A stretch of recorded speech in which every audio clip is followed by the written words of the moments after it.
حال شما؟ خسته نباشین. یه چند دقیقه صبر میکنیم تا دوستانی که پیام داده بودن خواسته بودن تو این لایو شرکت کنن بیان و عضومون بشن. عزیزان دلم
اومدیم بهتون بگیم اصلا طب سنتی چیه. اومدم یه آموزش کوچیک چند دقیقه‌ای بهتون بدم. اگه دوست داشتین کاملش رو یاد بگیرین، اگه دوست داشتین کاملا کنار ما باشین و آموزش‌های پیشرفته رو شرکت کنین، به کسی که لینک این گروه رو بهتون داده، لینک این جلسه رو داده، پیام بدین که بیاد و تو گروه پیشرفته ما هم شرکت کنه. اما هر کسی بخواد حتی مزاج خودش رو بدونه، حتی بدون طب سنتی چیه، با همین 3 جلسه‌ای که من در خدمتتون هستم بهترینش رو یاد میگیره و حتی میتونه برای دیگران و خودش مزاج شناسی رو انجام بده. حالا طب سنتی چیه؟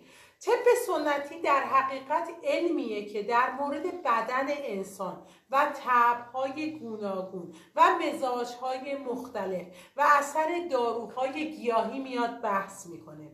در این طب بیشتر از هر عامل دیگه‌ای به نوع غذاها و نوشیدنی‌ها توجه میشه و شناخت و تشخیص بیماری‌ها اغلب از روی علائم ظاهری و رفتاری و گاهی حتی از طریق نبض، ادرار و مدفوع که بهش میگن علائم بالینی و کار خود بنده از کف شناسی و زبان شناسی هم انجام میشه.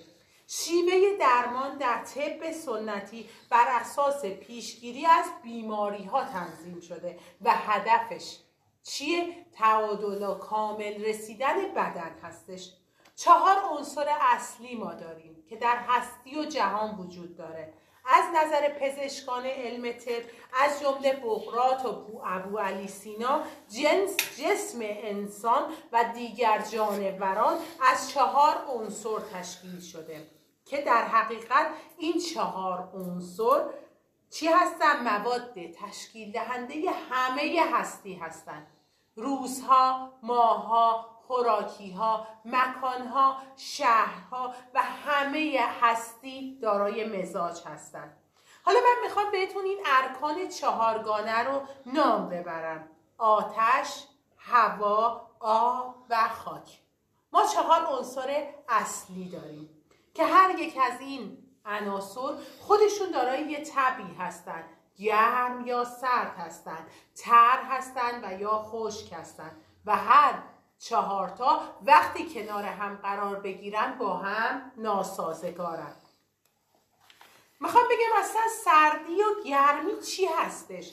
به خوراکیایی که انرژیزا هستن، یعنی متابولیسم بدن رو افزایش میدن، کار غده تیروئید رو بیشتر از حد معمول میکنن، گرمی میگن. متوجه شدین؟ کار غده تیروئید رو بیشتر میکنن. پس کسی که تیروئید داره یعنی متابولیسم بدنش کمه، سردی بدنش زیاد شده. علائم و عوارض بالا رفتن گرمی بدن رو میخواستم بهت بگم. اونی که میاد میگه من جوش دارم، خارش دارم، نمیدونم چرا همش گلو درد دارم، سوزش ادرار دارم، ایجاد حرارت و آتش دارم، عوارض کبدی دارم، بدبویی عرق دارم، بدبویی دهان دارم، چاقی دارم، چرب میشه، پوستم رو دست میکشم هی روغن میده، مومو دست میکشم درسته دیروز همون بودم اما چربه، تقویت حافظه نیستم، یعنی که بیش از حدم، یعنی که خیلی بیش از حد، میگه من انگار علم شیشم دارم، همه چی رو میفهمم، بیش از حد میفهمه، یبوست داره، افزایش میل جنسی داره، بیش از حد میل جنسی زیاده و ایجاد تورم در قطره پروستات داره در آقایون. به خلاص بعد میخوایم بگیم به خوراکی هایی که متابولیسم بدن رو کند میکنه و کار غده تیروئید رو کم میکنه و این موقع است که بهشون میگن تیروئید کمکار داری. این عوامل فاقد انرژی و حرارت هستن و علائمی رو ایجاد میکنن که بهتون میگم. آبریزش دهان، قی چشم، طی روز حتی چشمشون قی میکنه، خواب زیاد دارن، سستی و بیحالی دارن، افت فشار خون دارن، سرگیجه دارن، اسهال و استفراغ بیدلیل سراغشون میاد، تهوعهای صبحگاهی بیجا دارن، ریزش مو دارن، دلیلشو نمیدونن، کاهش میل جنسی دارن، یائسگی زودرس دارن، ضعف دارن توی حافظه‌شون، اعضای بدنشون خواب میره، بیدلیل نشسته یه جا دستش یا پاش خواب میره، دردهای عضلانی دارن. حالا ما اصلا میخوایم بگیم منظور از تری و خشکی چیه؟ اطبای طب سنتی میزان گرمی و سردی رو به 4 گروه تقسیم میکنن. این تقسیم بندی در مورد طبایع و خوراکی ها به یک اندازه صحیحه. گرم و تر یعنی گرم، هر چیزی که مایه هوای بیشتری داشته باشه، مثل خون، مثل فصل بهار، مثل چایی، مثل کسایی که دارن تریاک استفاده میکنن، البته تریاک هست نه این تریاک های بازاری. حالا دومی گرم و خشکه، یعنی خیلی گرم هستن، هر چیزی که مایه آتش باشه. آتش ما چیه؟ گرمه. آتش چیه؟ خیلی داغه، مثل صفرا، مثل اون فصل تابستانمون، ظل مردادمون که ما بهش میگیم خرماپزون، شیرینی و خرمایی که خورده میشه طبع گرم و خشکی داره. حالا سرد و ترا یعنی چی؟ یعنی کمی سردن، هر چیزی که مایه آب بیشتری باشه میگیم چی؟ بهش بلغم. فصل زمستان که الان داخلش هستیم و بیشترم رو کسایی که سوء مزاج بلغم دارن خودشو نشون میده. سیب زمینی زیاد بخوری، آلبالو زیاد استفاده بکنی. حالا سرد و خشک به نظر من و تمام اطبای طب سنتی بدترین سوء مزاج، هر چیزی که مایه خاکه، مثل سودا، فصل پاییز، کاسنی و کاهو. یه چیزی از مزاج ذاتی بهتون بگم که از پدر و مادر بهمون به ارث میرسه و عنصرش هم هواه. مزاج اصلا چیه؟ و ما چند نوع مزاج داریم.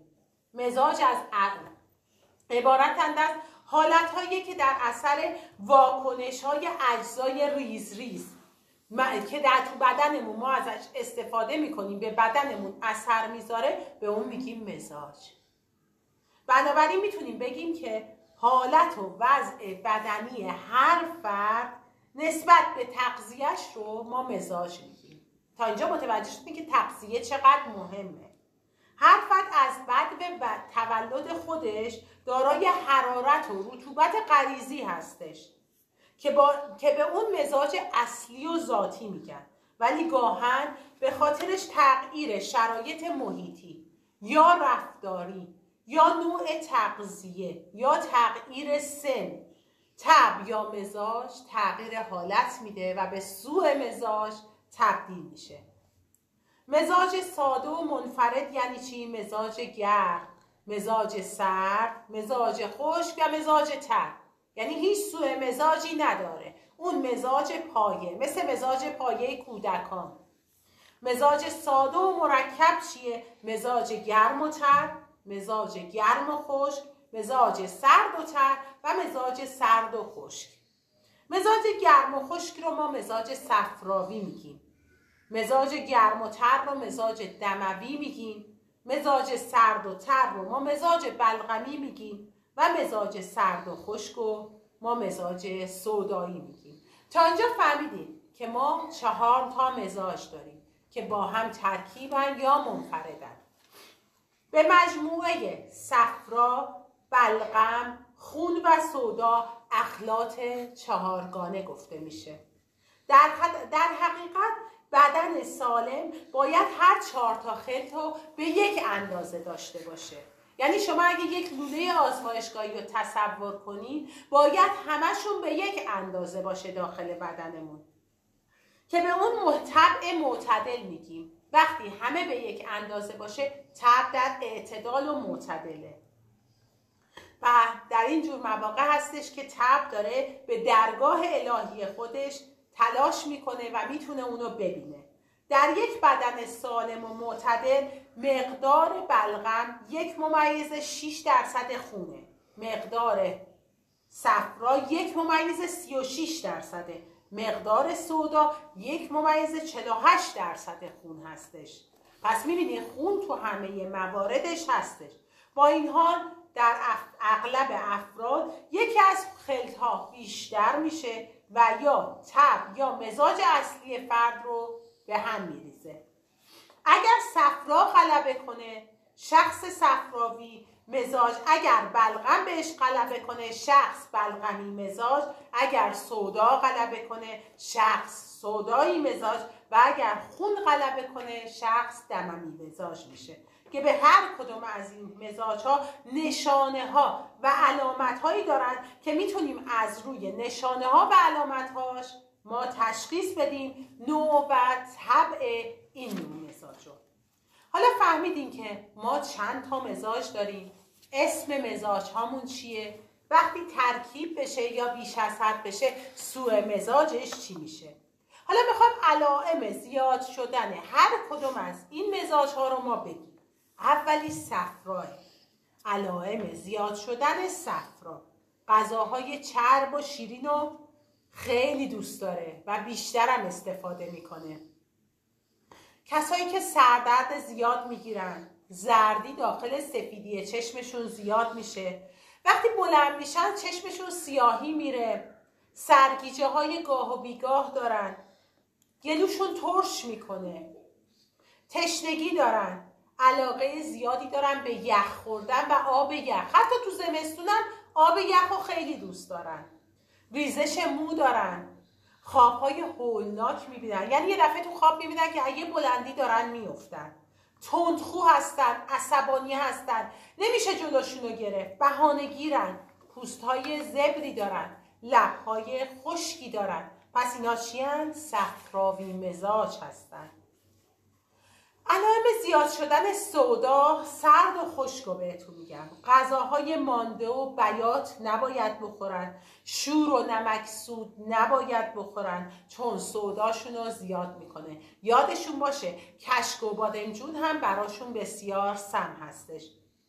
بوی عفونت دهانی توی مشامشون احساس میکنن، افسردگی و خستگی دارن، فکر میکنن زیاد، فکرهای منفی نگرن، خونشون خیلی درگیره، حس و حال ندارن، حتی حال و حوصله رفت آمد ندارن، ریزبینن. اینجور افراد مثلا جای پارک ماشینشون مشخصه، خط کشی میکنن، وسایلشون جای مشخصی داره براش جا تعیین میکنن، برای ارتباطشون وقت تعیین میکنن. اینا آدمای سودایی هستن، اینا آدمای لاغری هم هستن، یبوست‌هاشون شدیده، بواسیر و شقاق میگیرن، سوزش ادرار دارن، حالت تهوع همش دارن، طی روزم حتی یه چیزی میخورن اظهار میکنن که حالت تهوع دارن، پوستشون رنگش تیره است، خارش زیاد بدن دارن و لبشون ترک میخوره، دستاشون ترک میخوره، خودخوری خیلی زیاد دارن